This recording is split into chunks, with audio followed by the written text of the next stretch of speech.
Hello everyone, welcome to the EMF study series. This is the Electromagnetic Field Protection Guru, and in this video I am going to talk about the various methods on how to estimate EMF exposure.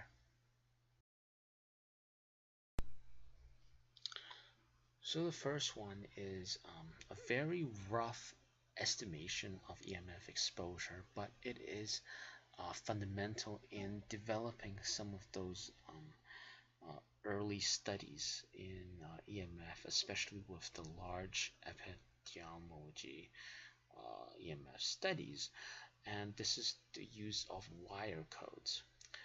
So in this case, what they do is they classify homes based on characteristics of power lines outside the home.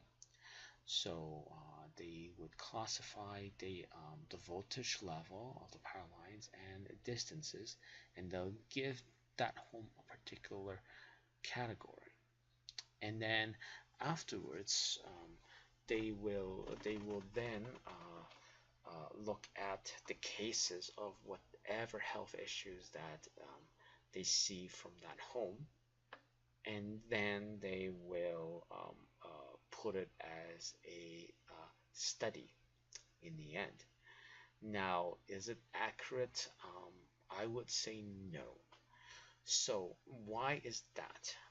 The reason why wire codes are not accurate is because power lines, although they are categorized by voltage level, what is the deciding factor for magnetic fields is actually the current load.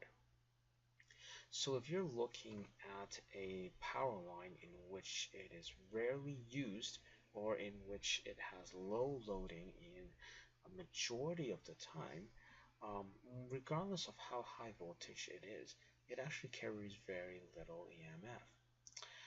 So, however, though, there are some cases where the voltage is lower, but it might actually carry a lot higher level of EMF. Also, the time and the duration or the time period of which you are staying in the house also coincides with how you're going to have an effect of EMF on you. So just by classifying based on voltage class of power lines, as well as what distances are, everyone knows it's a very fundamental criteria for calculating EMF levels, but based on voltage level to determine the load of the power lines is very inaccurate, and that's why it causes a lot of skewness in EMF studies. The second method of estimating EMF exposure is spot measurement. And when I am a EMF consultant, many people ask for me to do that. And what I would do is I would grab a industrial class EMF meter, make sure it is calibrated, meet them at a specific time that they ask for, and then just take the EMF measurements there. You could also buy these EMF meters through like, let's say, Amazon, but of course they're less accurate than industry class. Now, however, though, of course you shouldn't use mobile app EMF detection apps, but that's another story for another time. So is this actually accurate? Well, yes and no. Now, it is accurate for that particular period of time.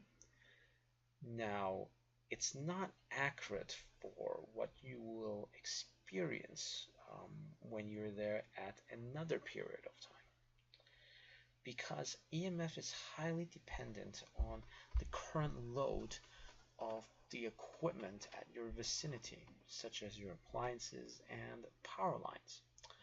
So, and this actually varies also by the demand and usage of these equipment. So, like, let's say if at night more people are using power, you might be subject to a higher EMF level that is producing from power lines, as with comparison to daytime in weekdays where most people are at work. So, are spot measurements useful? Not really. It's more useful for measuring specific appliances when it's turned on, such as, like, let's say microwaves or induction burners, etc. But in terms of, like, let's say things like power lines or transformers that are in front of you, I would say no, it isn't that helpful. The time weighted average. So how is this done is that um, the exposure measurements taken over a period of time, and it takes into account the time interval between measurements. So it is more accurate than spot measurements for sure. And this is actually a more preferred method.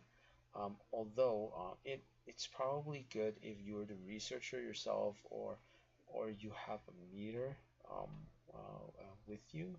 But if, like, let's say if you're asking a particular consultant or a specialist to do it, it's very hard because it requires them to actually take several measurements, and it's really expensive if um, this was done in real life.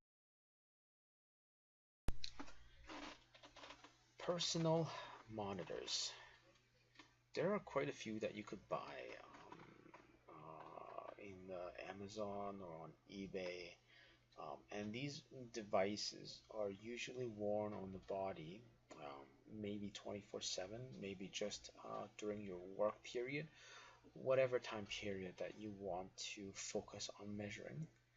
Um, and you will, and what happened in those devices is it will actually keep on recording your EMF exposure over a period of time.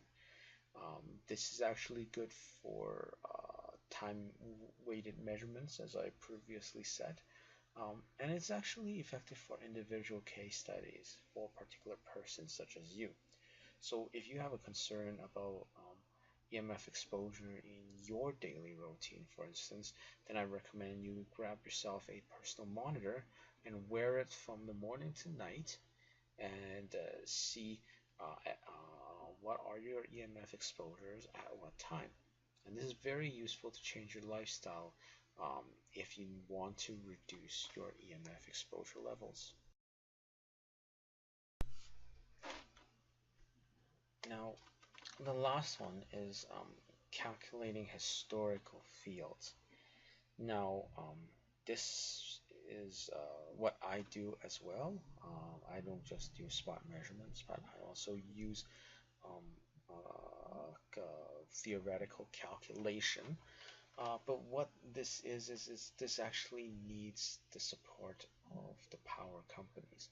So um, I usually actually, when I'm working on the power company, uh, as an EMF subject matter expert, they usually would give me their own operation database.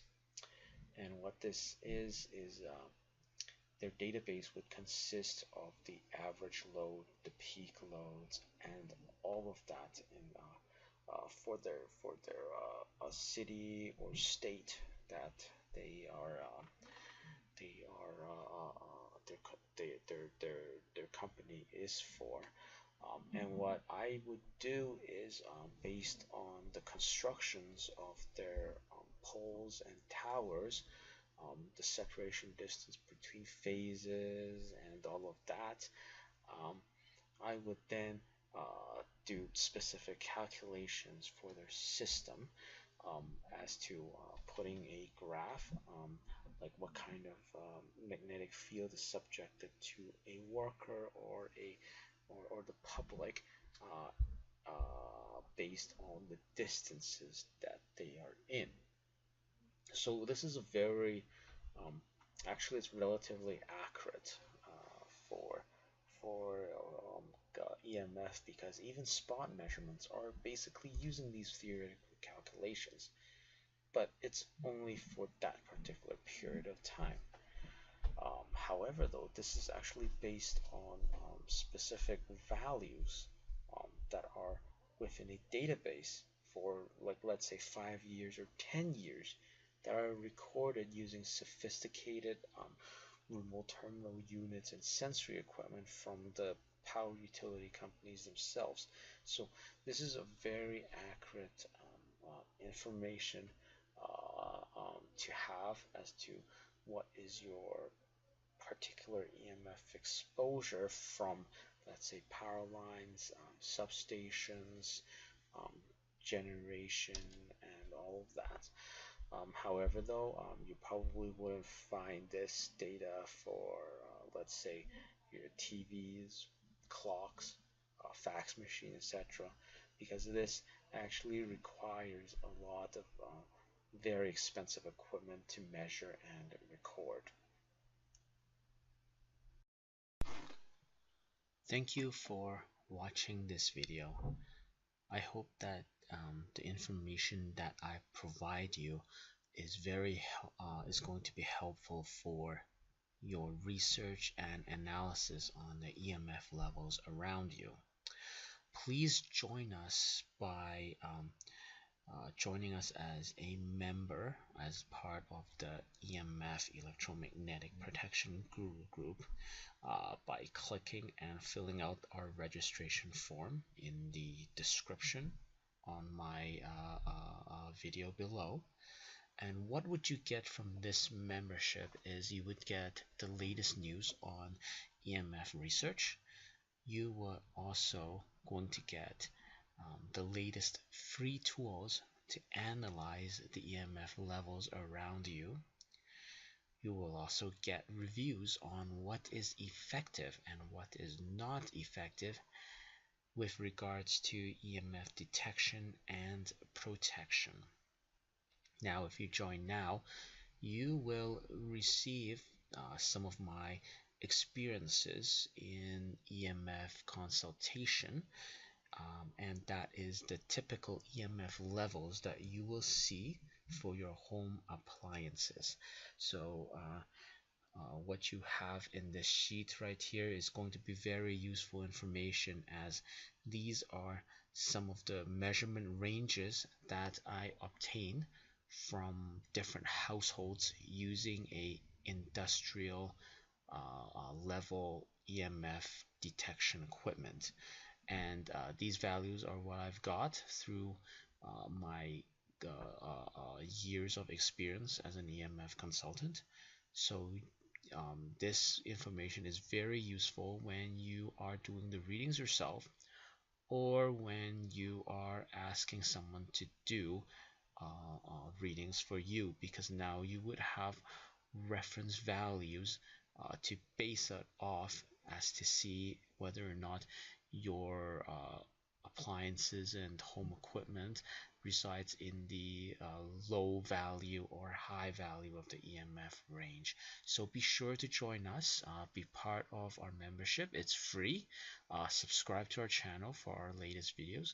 I hope you enjoy these information. I hope this helps you in your EMF research and analysis. Have a wonderful day. Bye bye.